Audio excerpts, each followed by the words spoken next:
चकंदर इस्तेमाल करके आप अपने खून में मौजूद जहरीले मवाद बाहर निकाल सकते हैं, मगर कैसे? जाने चकंदर के बेहतरीन फ़वाइद।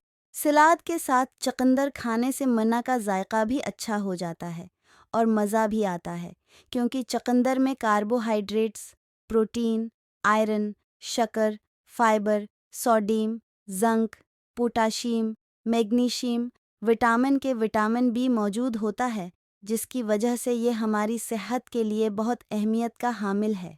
ये बात हम सभी जानते हैं कि चकंदर खाने से खून बढ़ता है और रंग साफ होता है, मगर खून में मौजूद ऐसे जहरीले मादे जो खून की नालियों में रुकावट और ऑक्सीजन की कमी की वजह बनते हैं, उनको भी जिस्म से बाहर निकालने में चकंदर आपकी मदद करता है। लेकिन ऐसा क्यों होता है?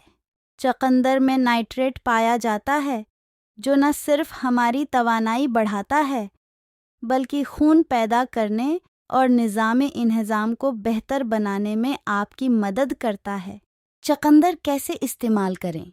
चकंदर इस्तेमाल करने के लिए आप कोई भी तरीक़ा अपना सकते हैं, चाहें तो सलाद के तौर पर खाएं या जूस बनाकर पिएं, मगर सबसे ज़्यादा मुफीद तरीक़ा जो माहिरीन ग़िज़ाइयत बताते हैं वो ये है कि 1 कप पानी को अच्छी तरह उबाल लें, फिर उसमें चकंदर का 1 इंच का टुकड़ा डालकर 4 मिनट तक पकाएं। उससे खून भी साफ़ हो जाएगा और जल्द के मसाइल भी हल हो जाएंगे।